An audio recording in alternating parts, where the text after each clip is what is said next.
Hola amores, and welcome back to the channel. And to those who don't know me, I am Maritza, currently a graduate master's student in psychology. And today we're talking about what? About what psychology says about the toxic attractions and why our brains crave the pain from those who hurt us the most. All right, let's get into it right now. I will start with a saying in Spanish that goes like this. La vida tiene momentos buenos y malos. De los buenos se disfrutan y de los malos se aprenden. And it means life has good and bad moments. From the good ones, we enjoy, and from the bad moments, we learn. All right? So, my loves, have you ever wondered why the person who hurts you the most is also the one who maybe you crave the most? Why, after the worst fight, the most intense withdrawal begins to set in? And all you can do is what? Is think about how to obtain a fast fix from their affection. Well, today we are breaking down the complex and the fascinating and most often frustrating psychology behind why you feel addicted to a toxic person.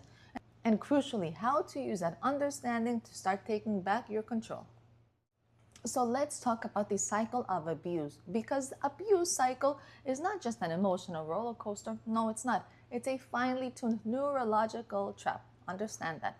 And the reason why you feel so intensely connected to a harmful person, to someone who caused you pain, is because what they're doing, even perhaps without realizing it, they're utilizing powerful behavioral mechanisms. So let's look at 3 key psychological concepts that explain this addiction very, very well.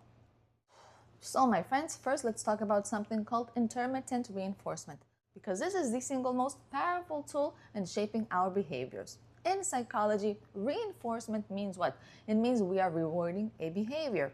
And when that reward is maybe unpredictable, sometimes good, sometimes bad, given it the fact that we get all this love and affection only intermittently, then our motivation to seek it becomes obsessively. My friends, think of this as, for example, in the casino using a slot machine. If it paid out every single time, you'd probably get bored. But because it might pay out this time, you keep pulling the lever, right? Pulling and pulling. And now in a toxic relationship, the abuse, we understand, is not constant. And when there is no abuse, then that moment is what is so intense, right? The passion, the validation, or even the affection, whatever we might call it. But in this case, let's think of it as the high point of our relationships. And yes, these highs are very much unpredictably sandwiched between the lows of neglect or harm. And when you finally get that unpredictably high quality validation after such a long period, what happens? Our brains receives a massive addictive spike of dopamine and endorphins. And because of this reason, our brain learns to endure the lows and accepts the lows, and all because it has been conditioned to crave and seek for that random highs that we suddenly get once in a while. Secondly, my friends, we can apply the dual control model of sexual shutdown and emotional regulation. And this model, what does it suggest? It says that we, us people, us humans, we have 2 systems. One is a sexual, emotional, excitatory system, right? The gas pedal. And then we also have the inhibitory system, which are the brakes. And in a healthy relationship, these 2 systems, what do? They provide a balance. That's how it works. However, with a partner who hurts you constantly over and over again, we create what? A situation only of high activation followed by an intense inhibition. So one is the intense conflict or neglect towards you, which that acts as a powerful brake on your senses and safety, and of course, and self-worth. However, when that conflict is resolved, that brake is then released, and it's often replaced with an intense burst of excitatory energy, which is the makeup phase, whatever you do to have fun, to enjoy your relationship. And what happens? And your system becomes accustomed to this extreme binary swing, interpreting the powerful release of inhibition as a sign of deep connection, rather than what? Than the healthy, slow, steady pace of safety. And lastly, my loves, let's connect this to personality pathology and what? And selection errors. And yes, in relationships, we are making our own selection decisions as adults, right? We pick who we want to be with.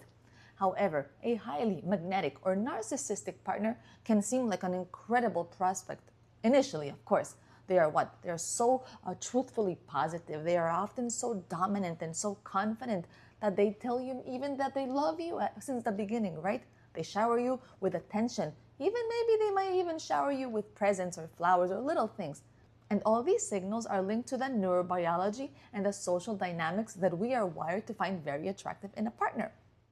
However, if that dominance masks something even deeper, perhaps like vulnerable narcissism or a tendency for interpersonal victimhood, then they will inevitably fail the long-term performance appraisal of a established healthy relationship. What will they do? They will become a false positive, which is when someone who looks really good on paper but causes significant damage to our hearts. Their needs to create interpersonal victimhood ensures a constant state of conflict where they are maybe requiring always validation and maybe even trapping you in a cycle of constantly reassuring them while your own needs are just being ignored. So my friends, why are you addicted to toxic relationships? Why? I'll tell you, because your neurobiology is conditioned by intermittent reinforcement. And because your body and mind is always misinterpreting all this extreme release of inhibition and conflict resolution, maybe as the height of passion and safety. But yes, my friend, as you begin recognizing this will be the first step for you into a positive direction. And if it is happening to you, just know that you are not failing. It's just that right now, your healthy systems are being exploited by an unhealthy pattern. And if you're struggling to break this cycle, please know that you are not alone. And understanding the signs behind the pain is a major first step into you start seeking your way out. And with this, we have reached the end of today's video, but I invite all of you to connect with me through Instagram. Go and check out my other music relaxing channel here on YouTube, and go and see the channel's membership just in case you may find it useful.